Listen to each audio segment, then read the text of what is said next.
ये सवाल जो मैं आपसे पूछने जा रही हूँ ये मेरी मित्र का है। वो जब ध्यान साधना करती हैं वो म्यूज़िक के साथ में मेडिटेशन करती हैं और वो बताती हैं कि जैसे ही ध्यान शुरू होता है तो वो कहाँ पर होती हैं उनको कोई खबर नहीं रहती इस बात की। और बस उन्हें होश जब आता है जब वो ध्यान ख़त्म हो जाता है और उसके साथ ही उनकी आँख खुलती है। तो क्या ये ध्यान है या कोई और स्थिति है, और अगर ध्यान नहीं है तो फिर उनको क्या करना चाहिए? अब ये देखो कि ध्यान तो इसको नहीं कहेंगे। जहाँ होश है ना, वहाँ ध्यान है। जहाँ बेहोशी है वहाँ ध्यान नहीं घटा। वहाँ पर कोई विचलन न हो और होश हो। ध्यान का क्या अर्थ है कि होश परिपूर्ण है और विचलन शून्य है, वह ध्यान है। और होश नहीं है, होश नहीं है और विचलन भी नहीं है, वह गहरी निद्रा सुषुप्ति है। इसे कहते हैं सुषुप्ति। तंद्रा भी नहीं कहेंगे इसे, पता ही नहीं चलता, इसे सुषुप्ति कहते हैं। तो उन्हें तो जागने की जरूरत है। पहली बात तो उन्हें एक सलाह दो कि भस्त्रिका बहुत करे और योग प्राणायाम जो है ना, ये कामन वाला, ये भी करिए, अभी इनको थोड़ा फायदा करेगा। क्योंकि सुषुप्ति बहुत ज़्यादा, तमस जो है बहुत ज़्यादा है उनके पास। कुछ पुण्य है उनके पास में, पुण्य के कारण उनकी ललक है साधना के प्रति। एक तो यह भी हो सकता है कि बहुत लोग ध्यान करते हैं और बहुत लोग ध्यान करवाते हैं, ये उनके चक्कर में। म्यूजिक का प्रयोग उन्हें नहीं करना चाहिए। म्यूजिक उन्हें तंद्रा में ले जा करके सुषुप्ति में पटक देती है, ठीक है ना। और ध्यान करने वालों से और ध्यान करवाने वालों से सावधान रहे, है ना। भगवान बुद्ध ने कभी कोई ध्यान करवाया? नहीं करवाया। भगवान महावीर ने कभी कोई ध्यान करवाया? नहीं करवाया। क्या भगवान बुद्ध ने कभी कोई ध्यान किया? नहीं किया। महावीर ने किया? नहीं किया। कृष्ण ने किया? नहीं किया। ध्यान करते हैं ही नहीं, कोई कर ही नहीं सकता, उन्हें कोई करवा सकता, है ना। तो ध्यान करने वालों और करवाने वालों से सावधान रहे। सही विधियों का सही विज्ञान पता हो और विधियों की का सजेशन दिया जाता है ना। प्रक्रियाओं को, क्रियाओं को करवाया जाता है और उन क्रियाओं के बारे में समझाकर बोला जाता है कि इस तरीके से, ताकि होश बढ़े और फिर अचानक क्रिया को छोड़कर अक्रिया में प्रतिष्ठित हो जाओ। हैपनिंग होने दो अक्रिया की, है ना। मेथड ऑफ मेडिटेशन भी नहीं, मेथड फॉर मेडिटेशन। मेडिटेशन कोई कर नहीं सकता, घटता है, हैपनिंग है, ग्रेस है, प्रसाद है ना। किसी की औकात नहीं है कि कर सके और करवा सके। न शिव ने किया, न शिव ने करवाया, कभी नहीं किया शिव ने ध्यान, न कभी किसी को करवा पाए। लेकिन 112 विधियां दी, ध्यान नहीं करवाया, विधियां दी। उन विधियों के फलस्वरूप ध्यान घटने की संभावना है, घट सकता है। घटेगा ही जरूरी नहीं, घट सकता है, प्रसाद है तो अस्तित्व का। घटेगा भी नहीं, भी घट सकता है। हजारों में एक दो को घटता है, उनको भी अनेक बार में एक आध बार घटता है ना। तो प्रसाद है। पात्रता होगी तो घटेगा, बगैर पात्रता के ध्यान कैसे घटेगा। उन्हें कहो अपने होश को बढ़ाए, ब्रीथ के पैटर्न को ठीक करे, एक्सेल पर जोर डाले। जोर किस पे डाले? एक्सेल पर। अचानक एक्सेल विधि दी है ना हमने, विधि दी है।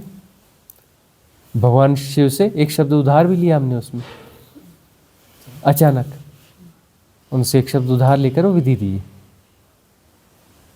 और इस एरा की सबसे महानतम विधि है वह।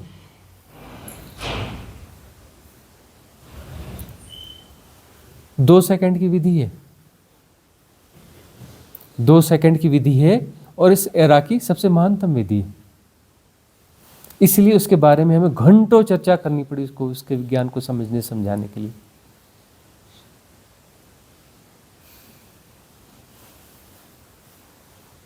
तो उनको बोलो उस विधि को अप्लाई करें, समझें, है ना। सांसों का विज्ञान और इस प्रकार से जो कुछ भी है स्वामी जी, एक चीज़ और मैं पूछना चाह रही थी, तंद्रा और सुषुप्ति में क्या अंतर है? तंद्रा और सुषुप्ति में क्या अंतर है? हाँ, उसका हम बताते हैं, तंद्रा और सुषुप्ति का। सुषुप्ति, हाँ इससे रिलेटेड एक क्वेश्चन मेरा भी है मुझे। हाँ, सुषुप्ति में हम जागृत कैसे रहें, हाँ ये जानना। हाँ, बस वो तो वही तो बात है कि पहली बात तो यह है कि सुषुप्ति और तंद्रा। सुषुप्ति तो वही है जो आपकी सहेली को हो रही है, ठीक है ना, वो क्या है? सुषुप्ति। कि वहाँ पर जो है कुछ भी पता नहीं रहता, कुछ भी होश नहीं रहता और कोई विचलन भी नहीं है, ठीक है ना, विचलन भी नहीं है। मतलब वो इतनी गहरी नींद है कि वहाँ कोई स्वप्न भी नहीं है, कोई विचलन भी नहीं है और ना होश भी नहीं है। तो ये क्या हो गई? सुषुप्ति हो गई। अब उस बीच में कुछ विचलन है, विचलन के साथ में कहीं ना कहीं कुछ अवेयरनेस भी रहती है कि थोड़ी अवेयरनेस का अप एंड डाउन है, हल्की फुल्की अवेयरनेस का अप एंड डाउन है। तो क्या होगा? तंद्रा हो गई, ठीक है ना। एक खुमारी भी बोलते हैं। तो खुमारी का क्या अर्थ है? कि शरीर शांत हो गया, शिथिल हो गया, मन भी काफ़ी हद तक शांत हो गया है, पूरी तरह से नहीं हुआ है, लेकिन उसका पॉजिटिव वाला हिस्सा जो एक्टिवेट है मन का, साधना से रिलेटेड जो है विचलन है, विचलन है वह भी, लेकिन साधना से रिलेटेड विचलन है, पॉजिटिव विचलन है। क्या हो गया? खुमारी। नाम खुमारी नान का, है ना। तो वह जो है वो खुमारी हो गई। लाइट विचलन है लेकिन विचलन पॉजिटिव है, उसमें अवेयरनेस के अंश काफ़ी हद तक हैं। अब ये जो है सुषुप्ति परिपूर्ण हो, मतलब उसमें सबसे बड़ा गुणधर्म क्या है? कि विचलन शून्य है, विचलन है नहीं। उसमें सिर्फ एक ही चीज़ ऐड ऑन होनी है, होश। उसमें भी होश आ जाए और उस विचलन रहित सुषुप्ति में बने रहो, बात बन गई। उसे समाधि कहते हैं। समाधि तो उसे ही कहेंगे ना, सम अधि, ईश्वर के बराबर हो गए, मतलब ईश्वर हो गए। वहां कोई विचलन नहीं है, गहरी सुषुप्ति है, मतलब गहन अंधकार है, डिवाइन डार्कनेस हम क्या कहते हैं उसको? Divine darkness. और डिवाइन डार्कनेस कैसी होती है? इनफाइनाइट होती है, अनंत होती है। डिवाइन डार्कनेस कैसी होती है? अनंत होती है, निर्गुण होती है, निराकार होती है, बियॉन्ड टाइम एंड स्पेस होती है। विचलन है ही नहीं, तो रिलेटिविटी कैसे क्रिएट होगी वहाँ पर? भाई विचलन होगा तभी तो रिलेटिविटी क्रिएट होगी ना, तभी तो टाइम एंड स्पेस क्रिएट होगा ना। और डिवाइडेशन हो ही नहीं रहा है, तो स्पेस का मतलब किसी बड़े स्पेस की तुलना में किसी छोटे स्पेस को डिवाइड कर रहे हो। स्पेस इटसेल्फ स्पेस कुछ नहीं होता। यदि वह एक ही है तो वहाँ स्पेस कैसा स्पेस? और विचलन नहीं है, सापेक्षता नहीं है, तो समय का इल्यूजन पैदा ही नहीं हो सकता। पहले टूटेगा, टूटने के बाद में कुछ तुलना होगी, दो गतियाँ होंगी, गतियों में द्वैत आएगा, उस द्वैत में गतियों में के अंतर से जो है कोई सापेक्षता जन्म लेगी, जिससे समय जन्म लेगा। समय को जन्माओगे, सापेक्षता में ही तो जन्माओगे ना समय को। समय को तो तुम ही जन्माओगे ना, समय होता कहाँ है? और दो आदमी का समय एक जैसा तो हो नहीं सकता, दोनों अपने अपने टाइम जोन को जी रहे हैं, खुद क्रिएट करते हैं ना। और एक व्यक्ति एक ही टाइम जोन को हमेशा नहीं जी रहा होता, दिन में 1000 टाइम जोन को जीता है, कभी कोई टाइम जोन को जीता है, कभी कोई टाइम जोन को जीता है। कौन से उसके सबकॉन्शियस माइंड के संस्कार की उदीर्णा हुई है,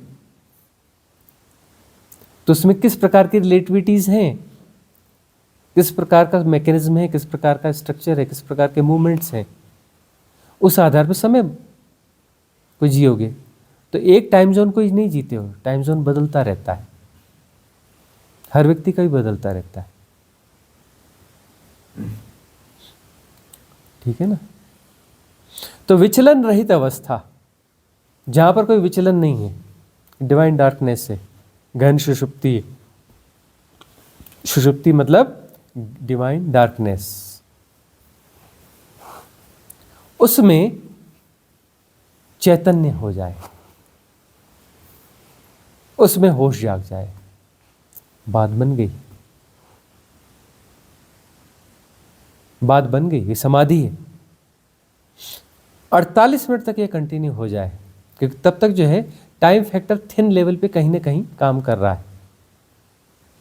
48 मिनट तक वो कंटिन्यू रह जाए तो वो जो थिन चीज़ें वो डिजॉल्व होते होते होते होते होते होते खेल खत्म, पैसा हजम, मतलब उसके बाद पतन नहीं हो सकता,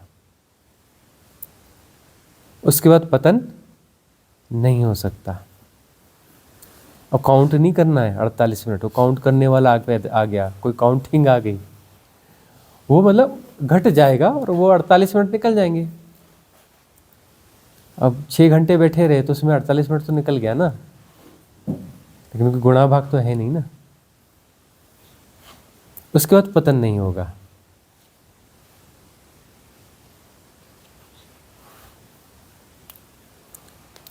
और कोई?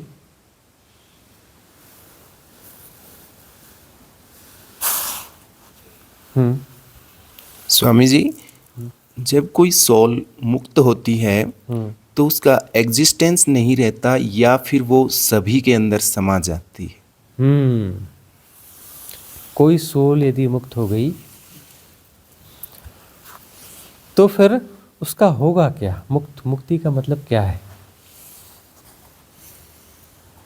अब उसका होगा क्या? क्या वह सभी में समा जाएगी या वह नहीं रहेगी? उसका वे ऐसा है, सोल जब मुक्त होती है तो पहले वह शून्य होगी। पहले क्या होगी? वह शून्य होगी, और शून्य होकर के वह फिर परिपूर्ण हो जाएगी। पहले नथिंगनेस, उस नथिंगनेस के साथ में फिर परिपूर्ण हो जाएगी, फिर समाहित होगी सब में। देखो, बार बार हम समझाते हैं कि जो शून्य है, शून्य तत्व है, शिव तत्व है, परम तत्व है, जो निश्चल तत्व है, जो निर्गुण है, जो निराकार है, जो बियॉन्ड टाइम एंड स्पेस है, वह जो है उसके होने का ढंग है सृष्टि।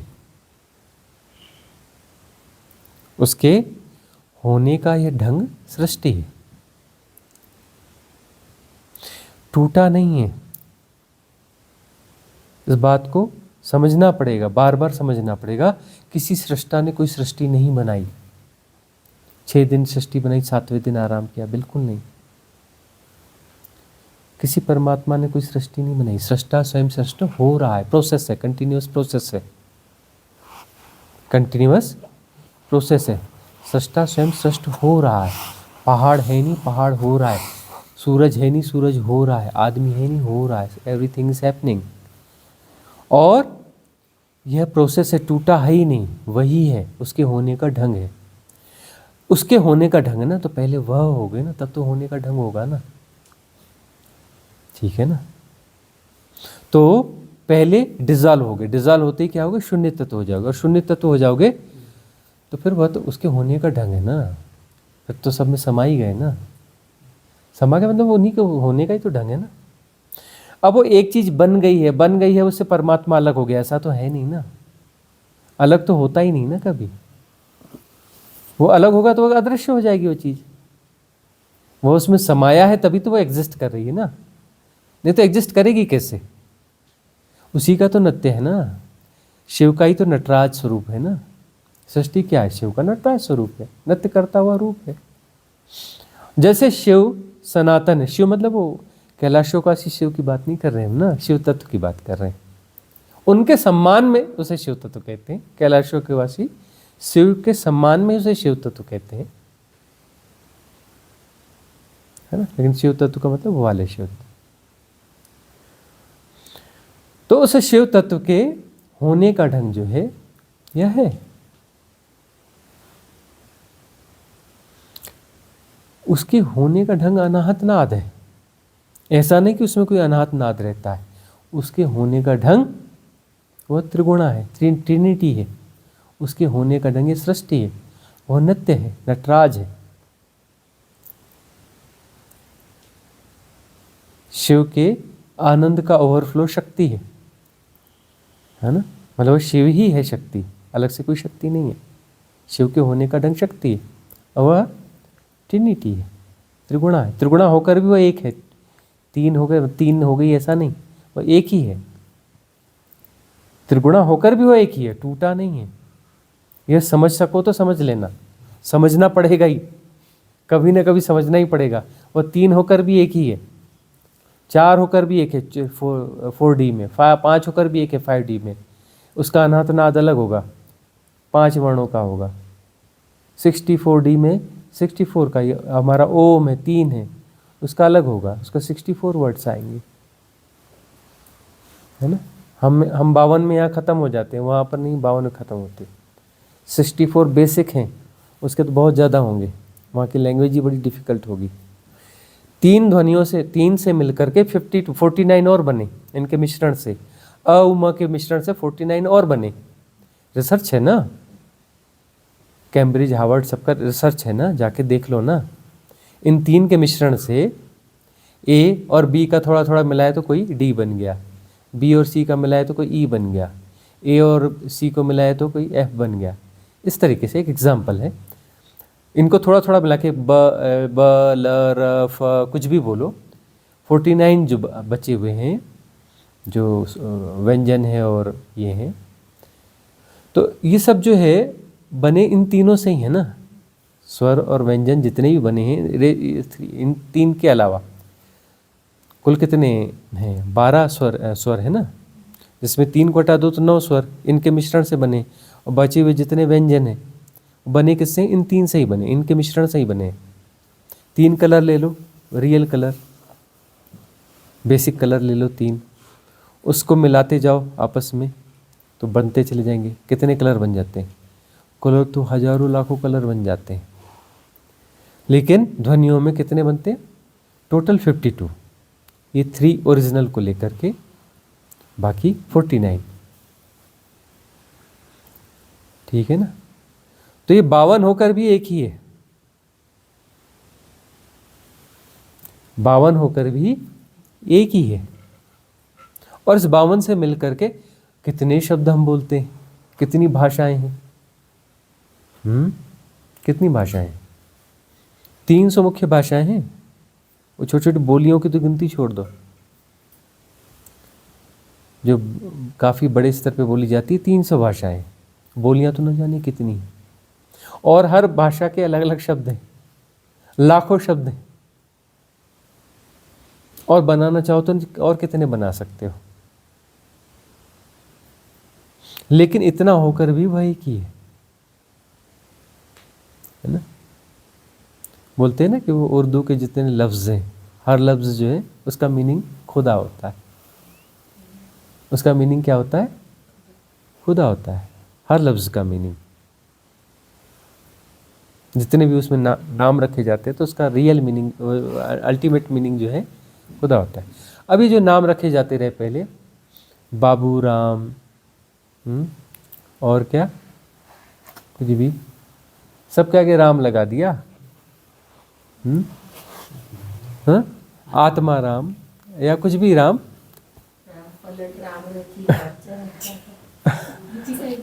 हाँ, नहीं तो देखो, राम लगा देते रहे मतलब हर नाम उसका नाम है, हर नाम उसी का नाम है। क्योंकि सारी दुनिया इतनी वैरायटी होकर भी वह अंततः एक ही है।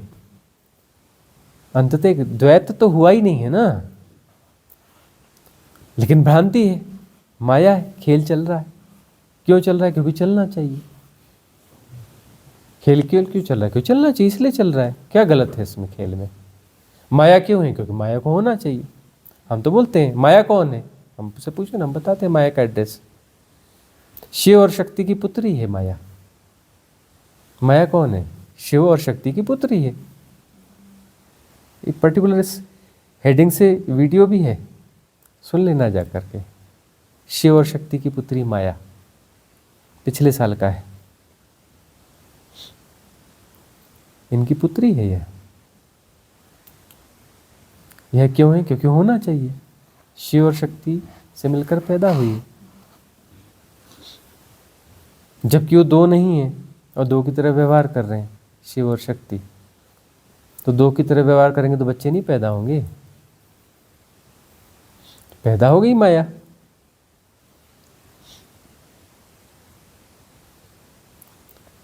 और उसके बावजूद वो एक ही है, और इसमें गलत कुछ भी नहीं है, कुछ भी रॉन्ग नहीं है। ये फंसना भी गलत नहीं है। जब मुक्त हो गए तो पता चलेगा कि फंसावट भी ठीक थी, कोई गलत नहीं था, और फंसावट का जाना भी ठीक है। जो है जैसा है सही है, गलत कुछ भी नहीं है। वो फंसावट भी माया है, मतलब भ्रांतिपूर्ण फंसावट है। फंसावट एक भ्रांति है, एक्चुअली कोई फंसा नहीं है, तो एक्चुअली मुक्ति भी नहीं है। अरे एक्चुअली फंसा ही नहीं हो तो एक्चुअली मुक्ति कहां से होगी, है ना? तो माया जो है, माया की जब समझ पैदा होगी तो एक हंसी आएगी, जोरदार ठहाका लगेगा, और वही मुक्ति है, और कोई मुक्ति नहीं है। एक जोरदार ठहाका लगेगा, उस ठहाका ही मुक्ति है।